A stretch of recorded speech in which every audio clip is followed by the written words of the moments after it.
Ineas, ¿bien o qué? Hoy vamos a estar hablando sobre los derechos diversos de la comunidad LGTBIQ+. ¿Diversos? Pero no se supone que somos iguales ante la ley y que tenemos los mismos derechos. Este man, ¿qué? ¿Dónde salió? ¿Estás bien? Pero random. Mero raro. Bueno, Neas, en teoría la vuelta es así. La comunidad LGTBIQ+, siempre ha estado en una lucha constante por sus derechos. Todo vino a estallar en la cara de la comunidad internacional con los conflictos de Stonewall. Ah, la noche en que los maricas se rebelaron en un bar de Nueva York. Sí, Nea, esa noche. Y desde ese entonces la comunidad ha salido del closet y además de ello ha estado constantemente reivindicándose con sus derechos. Mera vuelta. Bueno, sin embargo, nada de esto ha sido fácil realmente. Los únicos avances en la reivindicación de sus derechos han sido a través de la Corte Constitucional, ya que las leyes no han permitido que estos avances sean progresivos. Yo siento que nos estamos quedando con esto, ojo en serio. Bueno, en el papel, Colombia tiene uno de los marcos legales más fuertes de toda Latinoamérica, en el papel, en los cuales defiende a la comunidad LGTBIQ+. Bueno, vamos a escuchar al parcero Alejandro Gómez Restrepo, quien es coordinador del Centro de Atención de Diversidad Sexual del Consultorio Jurídico de la Universidad de Antioquia. Vamos a escucharlo y vamos a pillar el parcero que dice sobre el tema. El Congreso no ha sido un garante de los derechos de las personas LGBTIQ+, sino que ha tenido que ser la Corte Constitucional en el marco de su labor de jurisprudencia ante casos concretos que le llegan, que ha permitido ese avance del reconocimiento de derechos. De hecho, encontramos muy pocas leyes que protejan los derechos de la población, lo que implica entonces como una especie de desbalance, porque si bien hay amplios como estándares jurisprudenciales, aún no hay unas leyes que específicamente garanticen. No obstante, nos pone en una situación de ventaja, una situación de protección, de garantía de derechos importante frente a otros países de la región. En Perú no existe matrimonio igualitario como lo existe en Colombia.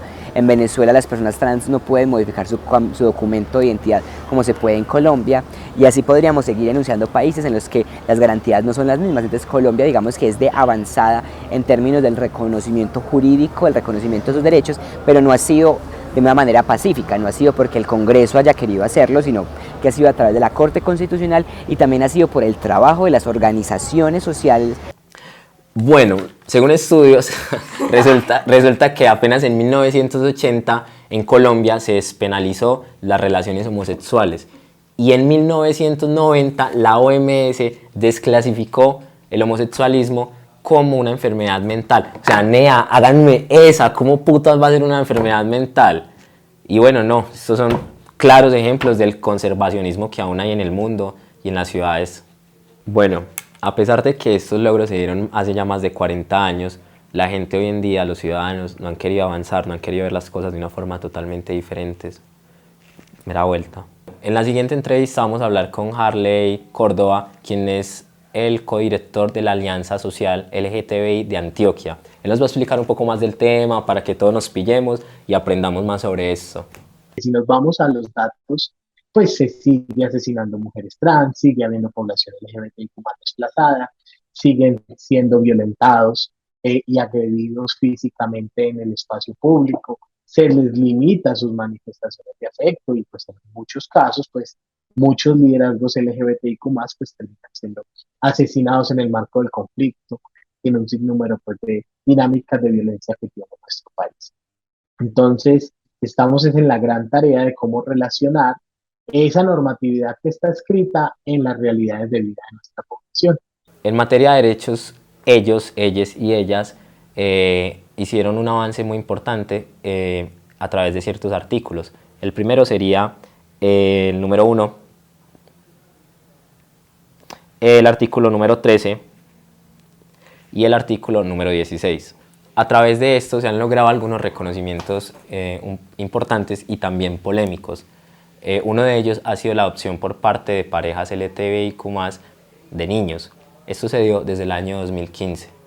Pero bueno, veamos concretamente cómo estamos en cuestión de derechos a través de esto. El parcero Alejandro nos va a volver a explicar sobre esto.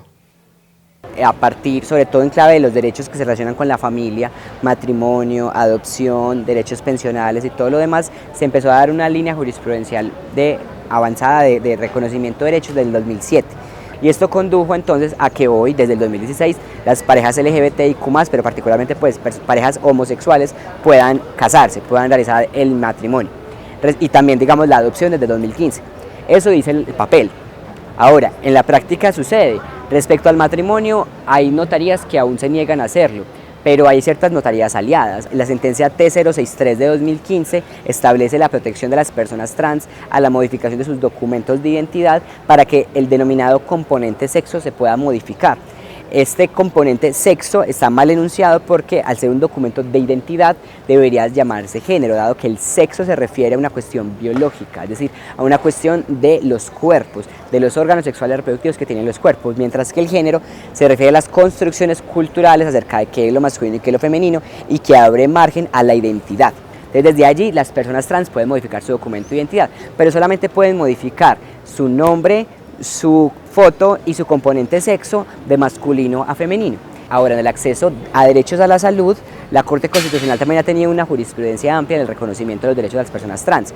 Actualmente las personas trans pueden iniciar un proceso que reconoce 3 circunstancias: terapia de reemplazo hormonal o TRH, terapia de reemplazo hormonal que implica un tratamiento hormonal para el tránsito en el género, cirugías de reasignación sexual que implican, por ejemplo, modificación de los órganos sexuales reproductivos, e incluso se incluye también cirugías de feminización facial en el caso de las mujeres trans. Eso todo ha sido desarrollado por la Corte Constitucional y ha entendido que todos estos elementos están cobijados por el Plan Obligatorio de Salud.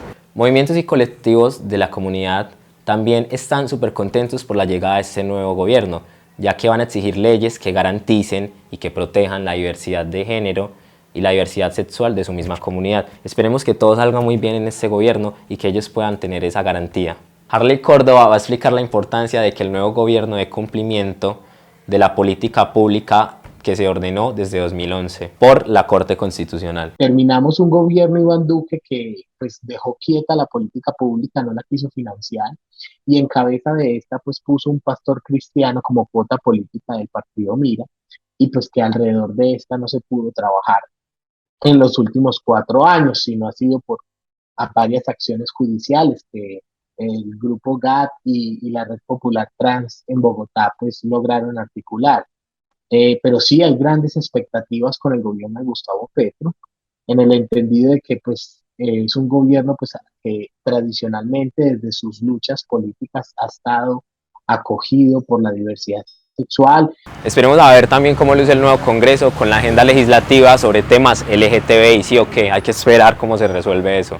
Ey, Nea, ¿qué más restos tenemos? Uy, ¿Cómo podemos seguir avanzando? Uy, este parcero todo random. Bueno, Nea, uno de los retos más importantes en este momento es romper la discriminación, romper la transfobia, la homofobia y nada, esto como diría Alejandro, todo esto se puede construir de una mejor manera. Hay muchas falencias en términos de prevención. Hay muchas circunstancias de violaciones de derechos humanos que ocurren todos los días en los ámbitos de salud: asesinatos, homicidios, feminicidios, transfeminicidios, ataques como lo que vimos en el parque en Bogotá y esos videos tan complejos. Entonces, aún hay muchísimo que hacer, no tenemos que esperar a que suceda la situación para reaccionar. Entonces, lo que necesitamos son estrategias de prevención. Y las estrategias de prevención implican un asunto de educación. No, y esperamos que el orgullo se siga tomando las calles y los espacios de participación política y lo más importante, hasta que la dignidad se haga costumbre.